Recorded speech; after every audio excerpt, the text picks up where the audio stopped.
Through innovation, academic excellence, and family-centered clinical care, Children's Mercy Kansas City is transforming outcomes for children around the world.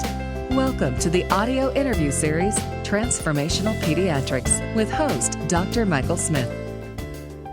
All right, today's topic is the comfortability, addressing pain management strategies in pediatric patients. My guest is Dustin Wallace. He is a clinical psychologist within the Departmental and Behavioral Sciences Department at Children's Mercy, Kansas City. Dr. Wallace, welcome to the show. Thanks. Glad to be here. So what are some of the main challenges that doctors and even the caregivers, the families, right, what the challenges they face when dealing with chronic pain in a child? One of the biggest challenges in chronic pain is that it is a whole different animal from acute pain. The kind of pain that everybody is used to, where you injure something and the pain is directly related to the injury itself. The pain continues to stop you from hurting it worse and help you take care of it, and then the pain goes away when that whatever issue is resolves or heals. Chronic pain is a whole different animal where the pain starts to take on a life of its own and really begins to live in the nerves and in your body in ways related to your body's changes in nerve activity. And so when families are trying to understand what's going on with their child who's in pain, they often start by looking at what's wrong, what's broken, what's not working properly, and doctors are doing the same. They're looking for blood clots, they're looking for injuries, they're looking for underlying infections that haven't been treated, and when those things aren't found, families and providers are at a loss, and they're not sure what to do to help a child in pain. One of the biggest challenges is that chronic pain is so different from acute pain. People don't know how to recognize it as properly. I like the way you said that. So in chronic pain, it takes a life of its own outside of maybe that initial injury or insult that caused the acute pain, right? So that's an interesting way. And so you have to imagine then that there are a lot of children out there who are suffering with chronic pain and they don't have a diagnosis. It's shocking how many children there are. Some of the population studies have shown anywhere from 5 to 15% of kids are having pain more than half of the days of the month. They're having recurrent pain over and over in the same areas: headaches, abdominal pain in different parts of their body, more than half of the days. If you think about it, even 5%, even the low one, means 1 or 2 kids in every classroom is having pain more days than not. That's amazing. Yeah, that's surprising. I would have never guessed it was that high. I mean, that really is amazing to hear. So, okay, so obviously we have to approach this differently than the way we're currently approaching this, at least out in community settings, et cetera. So I know that you guys at Children's Mercy are doing a lot with what's called bio-behavioral and cognitive, therapies. Tell us a little bit about that. So typically when children and their families go down this path, they've seen doctor after doctor trying to understand what's going on with their pain, and eventually they find themselves in a chronic pain clinic. Chronic pain clinics for kids typically are multidisciplinary programs with physicians, usually physicians with multiple specialties, psychologists, social workers, sometimes physical and occupational therapists, or even massage therapists and nurses trained in this to really help families understand what the pain is and how they can manage it differently.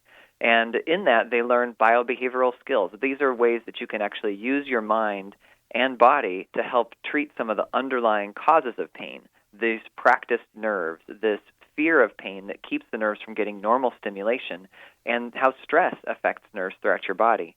Unfortunately, wait times for these clinics are huge. These clinics, as you just heard me say, have multiple different providers. It often, when you get referred to one of those, it can take 2 to 6 months to even have your first appointment and start to learn about these things. So learning biobehavioral strategies is something that can be done even from the beginning. It can even help with acute pain, but it's often not provided until much later. The kind of strategies that might be included in this are like relaxation strategies, not just to breathe to turn down the pain, although sometimes it can be distracting like that, but because over time, consistent relaxed breathing can actually help the nerves change so that they're not overfiring, they're not working too much, which is one of the causes of chronic pain. Right. Cognitive strategies relate to ways that you can change your thinking around the pain. A lot of times when kids have chronic pain, even if it's not causing injury, they're worried about the pain, and so they stop doing normal things with their friends. They stop doing normal attendance at school. They get distracted by it. And so the cognitive strategies are ways to learn to put pain in its place, ways to make it, not such a loud signal so that your brain can do other things even while you're doing the appropriate treatment for pain over time.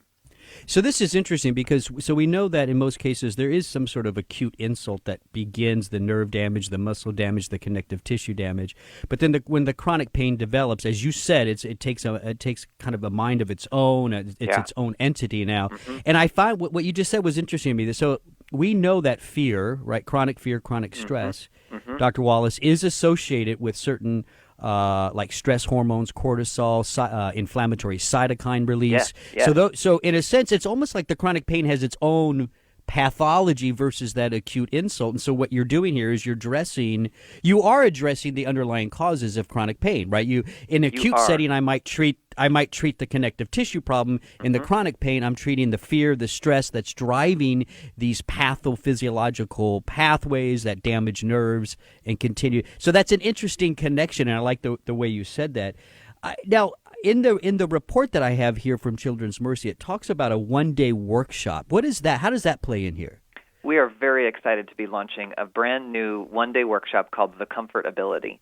And this is brand new to Children's Mercy, but it was actually started out in Boston by a psychologist named Rachel Coakley about 3 or 4, maybe even 5 years ago now. And this is a place where families can go much sooner than waiting for an appointment in a chronic pain clinic.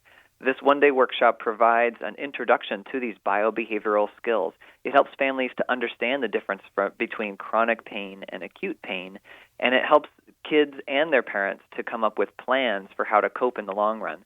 It's appropriate for kids regardless of the cause of their pain, or even if doctors have fully understood what the cause of their pain is.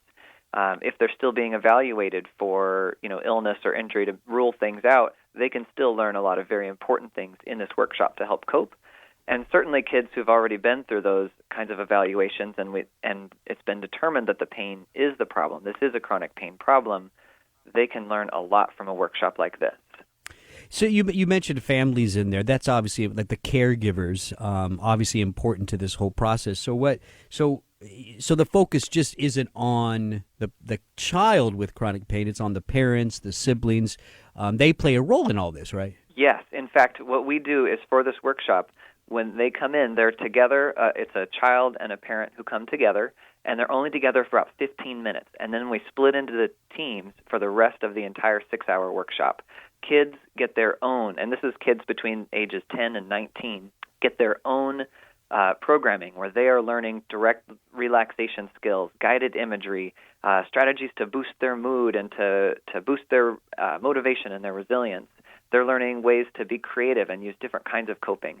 And at the same time, parents are learning ways to help their kids, in ways that promote their kids' independent coping, but also provide the right kind of structure and support as their children are getting back to activities and learning how to put these strategies into regular practice in their day.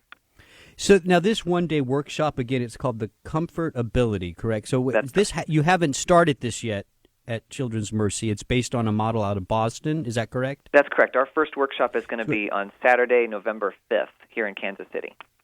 And so when you look at Boston, where this started, have they reported on some of the outcomes? You mentioned their outcomes are really exciting. Yeah, they have. They have shown that big changes in the parents, that the parents who finish this workshop and report later say that they're less worried about their pain. Of course, every parent who has a child who's experiencing pain, day in, day out, is really worried about the cause of this, and they're worried about what it's going to do to their child's life. As a result of this workshop, the parents are less worried. They're more confident in their child's functioning even with pain. They feel like they don't need to talk about pain as much. They can talk about other things with their child again, and pain just becomes less of the primary thing in their child's life. And the kids report the same. They're less worried about their pain. They're able to do more, and they're confident in their ability to do things like school and hang out with friends, even while they're doing the treatment that will make their pain decrease in the long run. Yeah.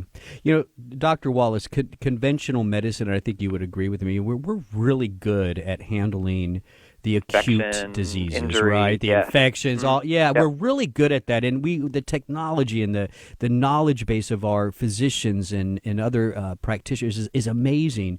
But where we do fall short, I think a lot of the time, is in the after effect. Yeah. And that's kind of where chronic pain falls in. So the work that you're doing, the work that Children's Mercy is doing, I'm very excited for you with the Comfort Ability Workshop. I mean, this is the kind of stuff that when you really look at it, when it's all said and done, this is the kind of stuff that really gets kids and even, adults back to a normal life, back to a life that they're enjoying the way it should be. So I want to thank you for all the work that you're doing.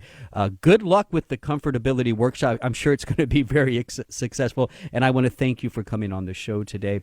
You're welcome. You're listening to Transformational Pediatrics at Children's Mercy, Kansas City. For more information, you go to childrensmercy.org. That's childrensmercy.org. I'm Dr. Mike Smith. Have a great day.